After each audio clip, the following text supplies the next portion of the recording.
No matter what, I almost guarantee you're going to learn something cool today. So, sometimes us vets take things for granted, and Dragonflight actually does add a whole bunch of new settings to the game. So, today I'm going to take you through the little tips and tweaks that will help you get more out of World of Warcraft. I actually use a bunch of things personally that are literally turned off by default and that the game doesn't even tell you about. Unlike today's sponsor, us. It's us. Look, our patrons are a massive part of making this all possible. And here is this month's loot, and there's also a special, so you get even more. It's a hell of a lot, and it's all from our game development team. But hey, there's more. We've also got the Lore Walking podcast, where you will find hours of in-depth lore content, early access, of course, to upcoming videos, a few of which are there now, and it is the best way to help us out, and you get cool stuff in return. So, patrons, thank you, and if you would like to join up, then you can click that link below. This is new and it's great. Dragonflight adds interact functionality, which lets you press a keybind to interact with objects, be they NPCs, gathering materials, anything. Now, this means that you don't actually have to move your mouse and click on something. These little icons appear above NPCs to indicate which one the button will interact with and what it'll do. Now, this defaulted to off for me, but I think it's pretty great. You've even got a sound cue for it too. I think this is something everyone should try. Hey, you know, there's nothing wrong with lazy mode, especially if we're removing some clicks. I mean, I'm a productivity geek in PCs. I love removing mouse clicks if possible. And that is what action targeting, a new Dragonflight setting, does.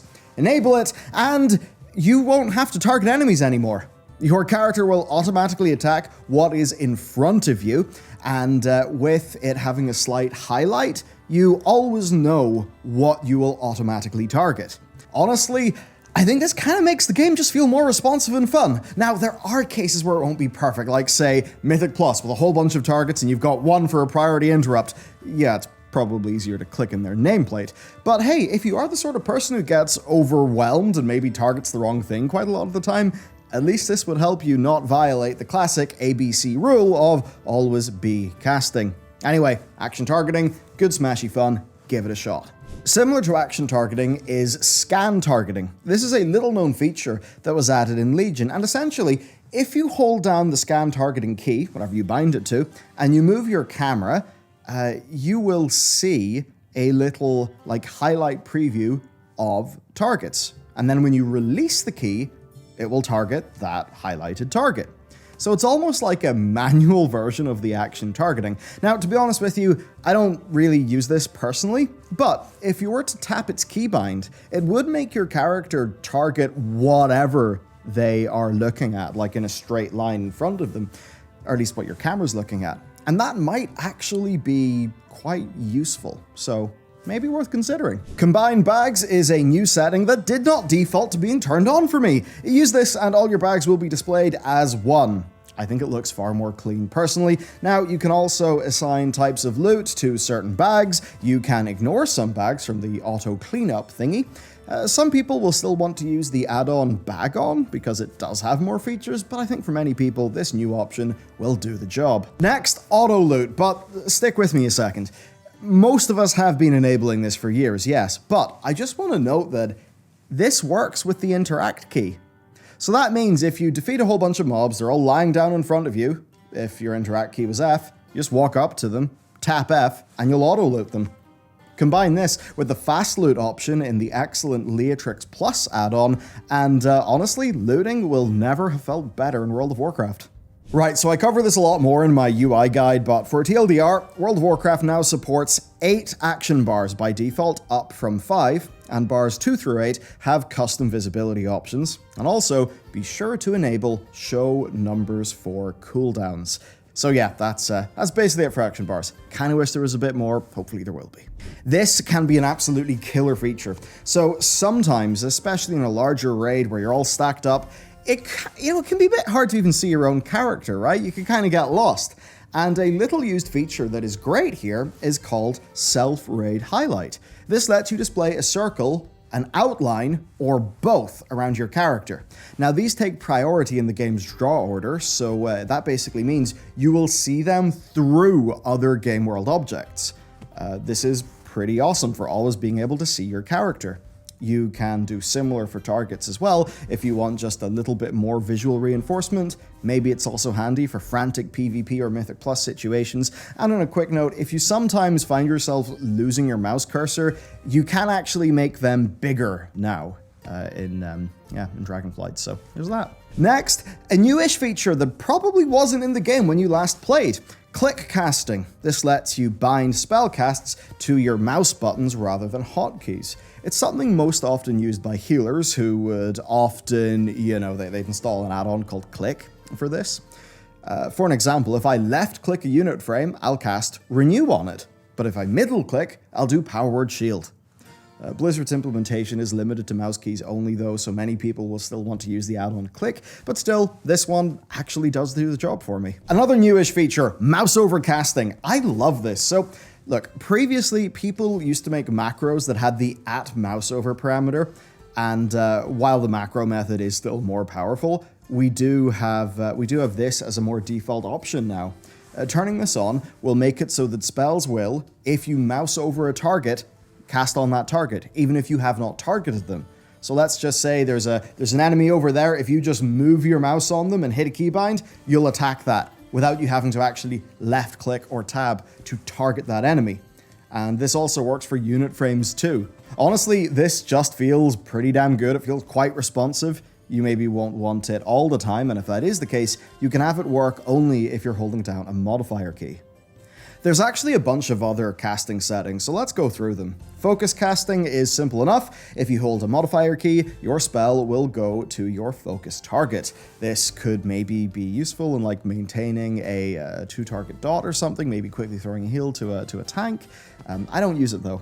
Now there's also auto self-cast. This will default to self-casting if you are, targeting an enemy. So if you're targeting an enemy and use a heal, it'll heal you. But you can also set a self-cast key.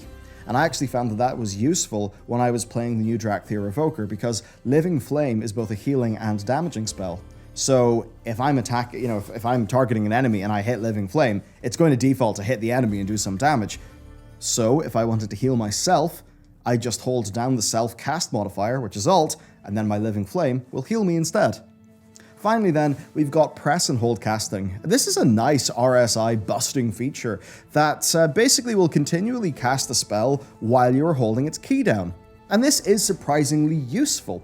You could say hold down the Arcane Shot key while you're casting Aimed Shot, and then as soon as the Aimed Shot is cast, you'll immediately cast the Arcane Shot, and you'll be able to do that without button mashing. Because the way that it used to be is you would just want to mash that button so that as soon as it's possible to start the cast, you'll start casting. That was like the way to get the lowest latency, I suppose. But somehow, I think the polling rate of your keyboard, or the polling rate of this feature, is probably a lot faster than you're able to mash a key. Oh, and that I almost forgot, there are empowered abilities, right? Those are the Drakthir ones that can charge up. So there's 2 different modes. One of them is just hold to cast. So you hold, and then when you let go, it will cast. The other one is press to initiate, press to cast, where you press it once and the bar will start to fill up, and when you press again, it will cast the spell. And you can basically choose whichever one is most comfortable for you in the accessibility settings. I'd been using Elv UI, an add-on, for so long that I actually forgot about this. But yeah, making the default raid frames be a bit more usable is good. Now, I always display class colors. That is just especially useful to see things at a glance, right? So class colors, I think that's a must. You can also display main tank and assistant, which will usually in your raid group be your 2 tanks, which is really handy. Incoming heals, that's also really nice to see as well, as is the aggro highlight and showing dispellable debuffs. You can also then change how health text is displayed.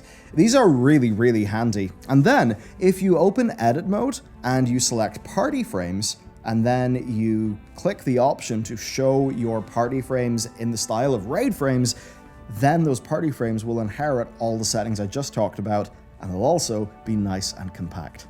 Sometimes World of Warcraft can look a bit visually washed out, right?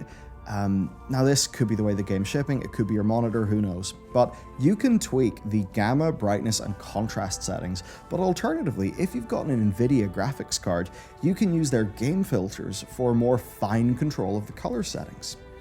Some people just like a bit more saturation, and maybe WoW's default settings just mesh with your monitor in a weird way or something, and you just want more options to tweak. Well, you've got the basic settings in-game, and you've got the NVIDIA filters. Now, I actually do believe that G-Shade or Reshade is possible for WoW, but yeah, that's an investigation for another day.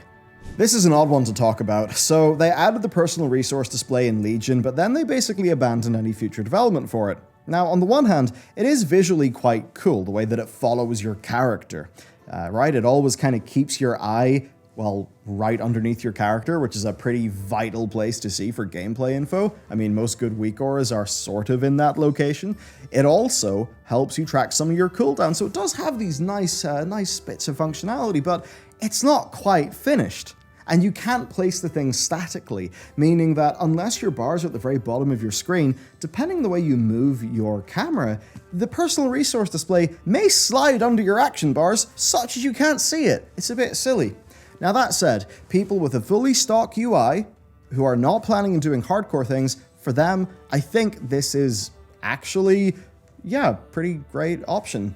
Just maybe not for a lot of other players. And I suppose speaking of things that help make WoW feel a bit different, most people do use an add-on to control this setting, but you do have native controls for it. So this is the dynamic camera. I'll display here the console commands that tweak the dynamic camera. Now, with this, you'll be able to activate what players call the action camera, right? And that just makes it all feel a bit more dynamic, right? Like it's offset slightly from your character to one of the two sides. It has just a lot of different parameters for how the camera moves. And overall, it's just trying to feel a little bit more like an action game, instead of, you know, an MMO where you've got this camera that is just, you know, dead bolted onto your character. So it's kind of neat, but the thing is, you can then pair it with the action targeting and perhaps also the personal resource display. And if you use the just edit mode to make the rest of your UI a bit, you know, immersive, you can actually get a version of World of Warcraft that feels quite different. One where, you know, you don't have to target enemies. One where you don't have to move your mouse to loot something because you just use the interact key. It's very much not the default for World of Warcraft, but it is a new option that is, I suppose, allowed via this constellation of new settings.